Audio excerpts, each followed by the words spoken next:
Greetings from Chicagoland. You're listening to Munira's Musings, where your host Munira will showcase new guests each week to share exciting details about the journey to their niches. As we like to say, the riches are in the niches. And on this show, we'll share ideas on how to break through our invisible boundaries so we can start taking steps towards our dreams and create the life that we most desire.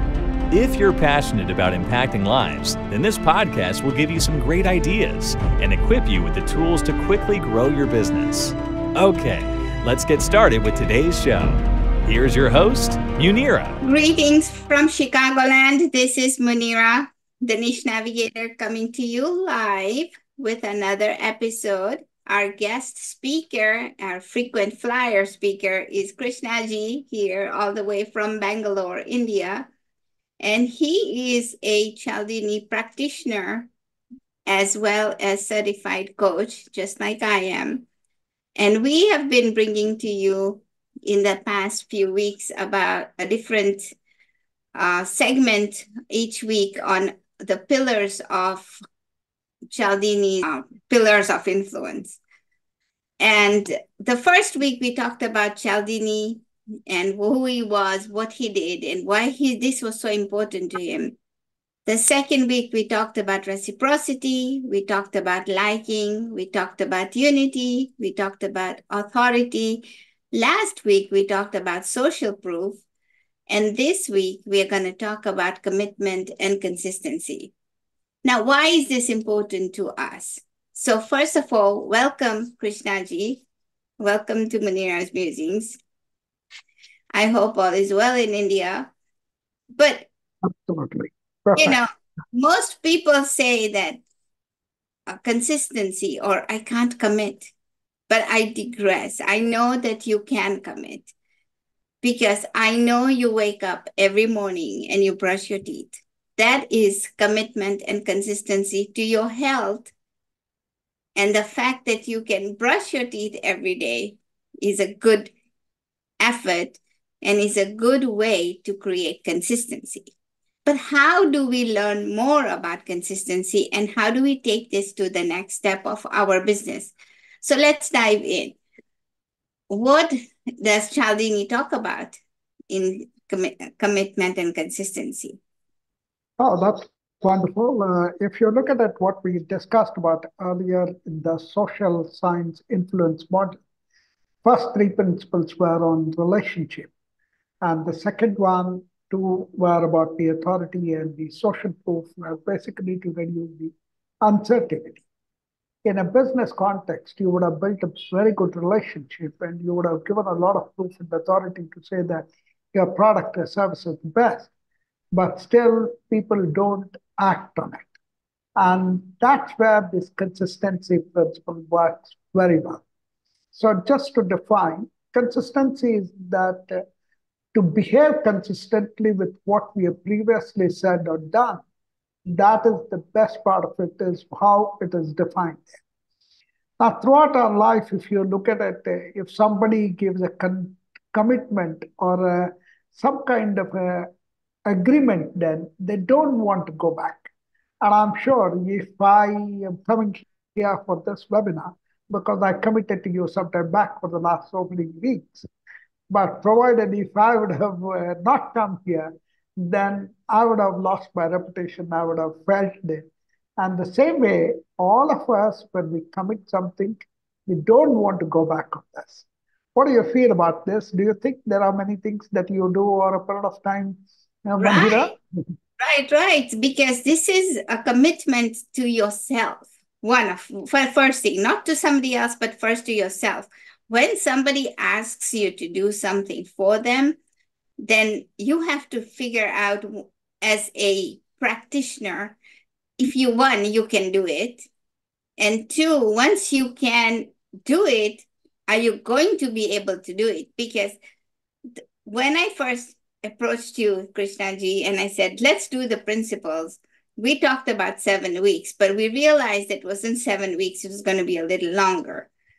And it was awesome. We could have gone for a whole year because this is such a wonderful subject. But we decided let's start with the first 10 weeks and then we'll continue and see how this goes on.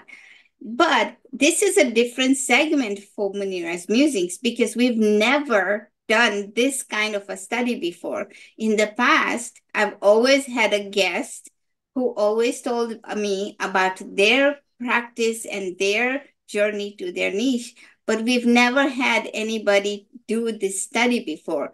So this year's light bulb moment was why don't we study something together and help other people also enjoy it. So this was a commitment to me.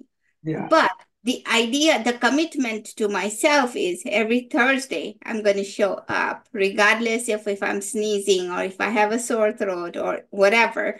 I'm going to show up and I'm going to be here for Munira's Musings. This is my show. I have to be here. So that's my commitment. What's yours?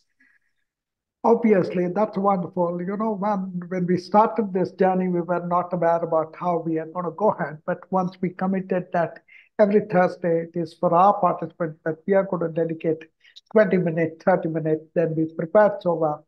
And all this is once you commit. But supposing if you would have not committed this, or if I miss on this commitment, I would have considered as myself as you would have told me as somebody who is untrustworthy, wishy-washy, is a fickle-minded, he promises something, he doesn't do all these things. That's how you would have got that impression. But I didn't want to give that impression because the commitment is towards you and to myself and to the audience that we come here and do that. And now this is the same thing which applies everywhere, isn't it? In fact, there was a gumball study which was there. They put in a jar a gumball and they asked people how much is the number of gumballs in that. But then people gave all kind of reasons and all that. But then they said you pay $10 for this. If you win, you get up to $10,000. That's a big money. And the moment they paid a $10 to it, their number of commitment which they gave on that $10, they started saying almost, this is the exact number, that is the exact number. That's how it happens everywhere, even in your share market, if you say, or people go to horse racing and all that. The moment they commit that money on that and they start betting on this. Why does this happen basically is that as a human nature, we don't want to go back on the commitment. That's how it happens. Okay. Right. Now let me, yeah, go ahead. Go ahead. But there are so many people, like in business world, there are so many people who commit and are unable to continue. So what do you tell those people? How are they fickle-minded too? No, I think the first part is that it is not about the fickle-minded. If you are in business, if you commit something, you deliver. Otherwise, don't commit unnecessarily. Otherwise, you will lose the reputation. And you're also become unethical part of it because you promise something and you deliver something. Tomorrow, let's say I am a businessman or we are all in training. Tomorrow, I tell somebody that I'm going to send you tomorrow this one mail to you or a proposal to you. The moment I commit, I have to do it. Then only it becomes ethical part. And it gives a lot of comfort for the people also to say, oh, this guy is dependent. This guy is able to do what he wants to do. But if I go back and say something, then I become untrustworthy. That's why what we call it as ethics is about what you commit, you deliver. Right, right. So then you take the gumball machine study and you bring it to our business because we are all standalone entrepreneurs. Can we then use this concept for us for in our business? How are we going to do that? Oh, that's interesting. I'd like to quote one simple case study, and then I'll relate this to business as well. There was a case study where the students of a particular class were not scoring higher marks. And then they wanted to do something about this, and they made the three groups. And the first group, they said they they make a goal, but they will not share it with anybody, right? And there is another group which says there is no goal at all. One is about no goal at all. Another one is they make a goal and they don't share it with at all. And the third group is about they make a goal and make it public to people. At the end of this, you find that the results were phenomenal. Those who did not have a goal and those who had a goal and made a private commitment, they were only able to give only 14% increase in that. But those who made the result, I mean, those who made the commitment public to people, then the result showed that the 86% of the people raised their grades. Now, what does this mean? Supposing if you are talking about your business or something, you call the entire people around you and make a public commitment that you are going to do something about it to your team member or to your customers, then the public commitment will motivate you to do so. This is not only about the others, but it is also for yourself that you commit publicly whatever it is. I would request everybody to do one thing. If tomorrow you have a business goal, call your team and say, we have a business goal for 2024, and this is what we want to do. And look at what happens over a period of time.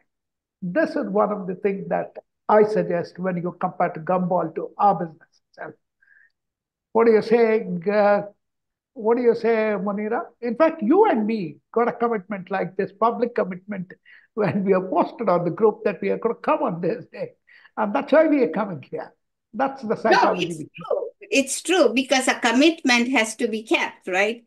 And especially, I was brought up that with my father had always told me that if you once you commit, then or you give your word, then your word is you cannot break your word.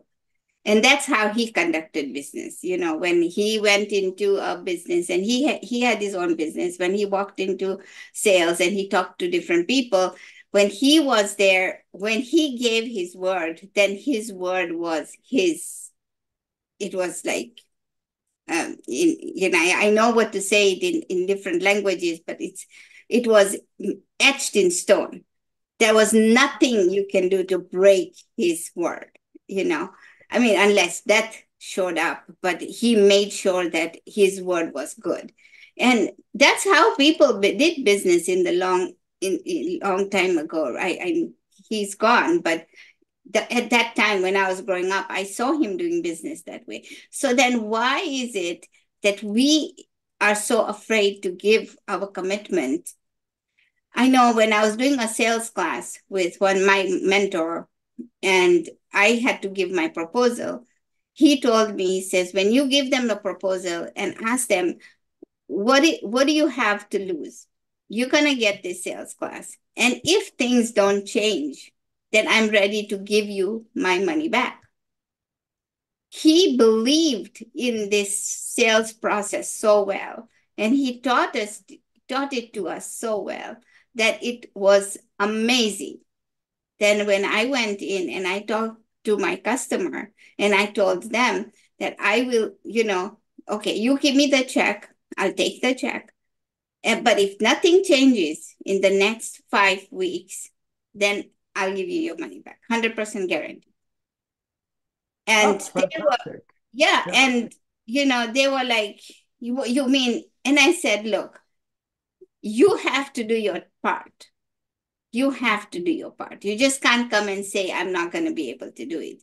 Or anybody giving a word and giving this kind of guarantee, but you have to do your work. And they were so happy with the training, they didn't even ask me for my money back. So that was a good reason for me to commit to that training. Yeah, I completely agree. What you said about your father is the word, what we call it as impeccable. When I say impeccable, you say a word, it is done. And that is the kind of the people who get a lot of respect over a period of time. And that's what we are talking about. Ethics is what we're doing, right? And it happens at a very, you also asked me a question saying that why do people don't commit? I think why people don't commit is basically because there is something which they would have had a competing commitment, which I mean is that earlier commitment they would have done.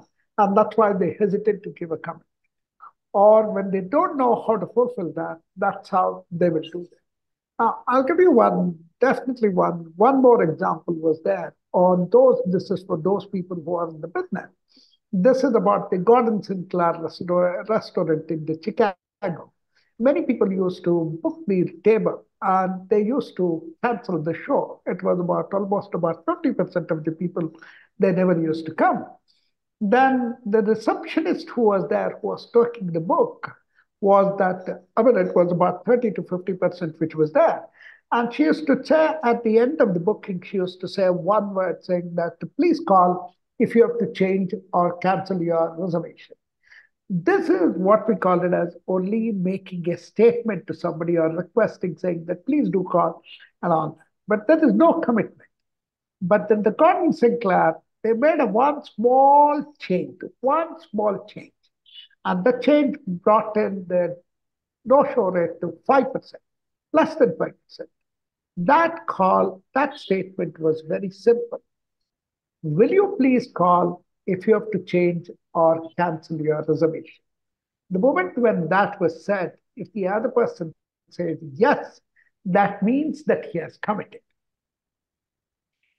And if at all he has to go back or something, there is psychologically which works saying that I don't want to go back because I have committed to that lady that I'm going to call her. And because of this, the no-show rate reduced on this. Now you might say, how do I apply? And So Munira, yeah, go ahead. you just reversed it, right? Because as practitioners or business people, we have a commitment to our clients. But the clients also have a commitment to us. So if they cannot keep an appointment or they can't do something, they have to also commit to letting us know, right? Absolutely. Right. So this is a two-way street. Now, Cialdini talks about the three activators of consistency. He talks about statements, choices, and actions.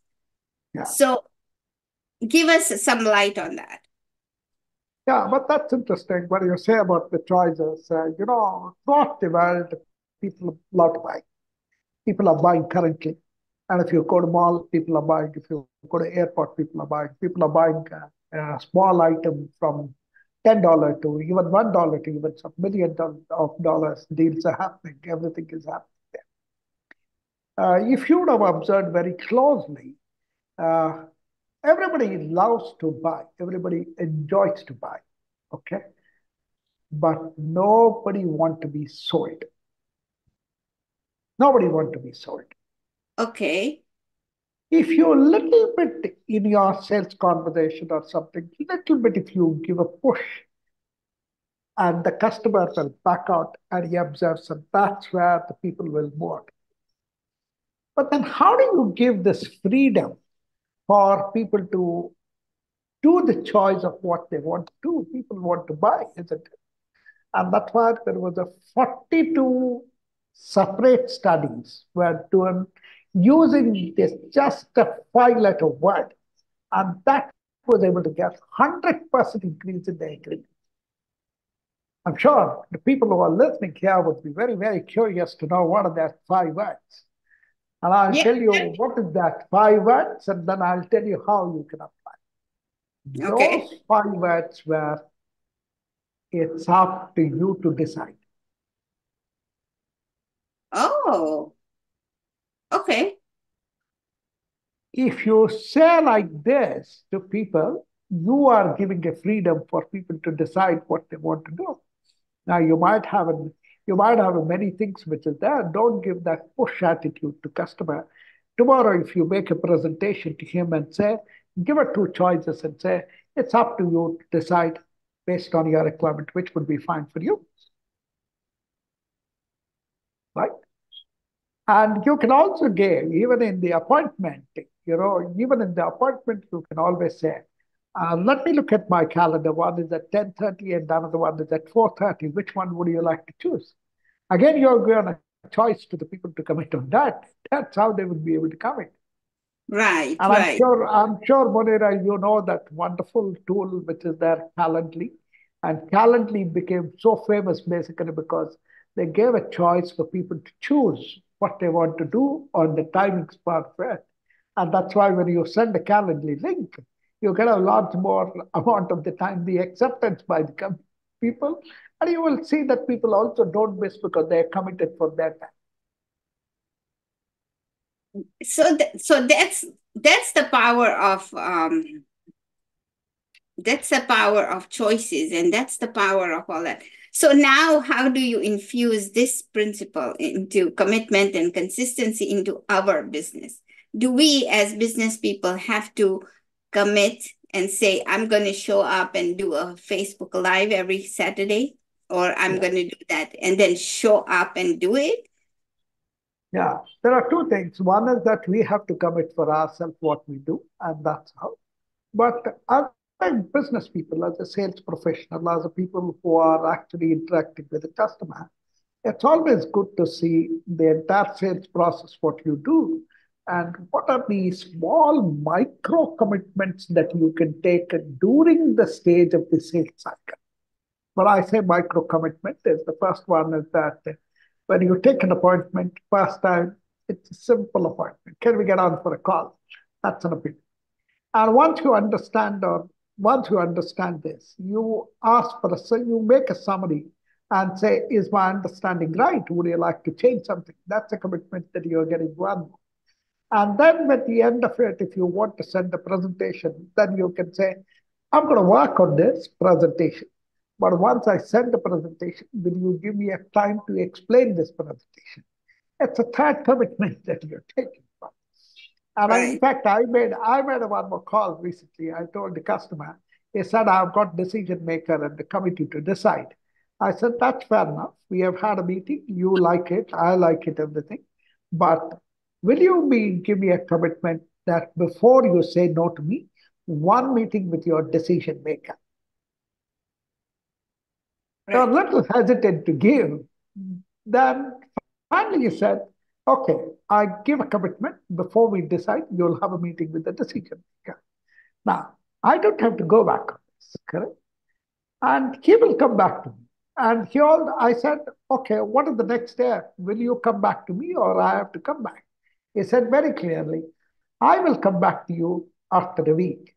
Now, exactly after a week, the customer says, give me some more time, I'll come back.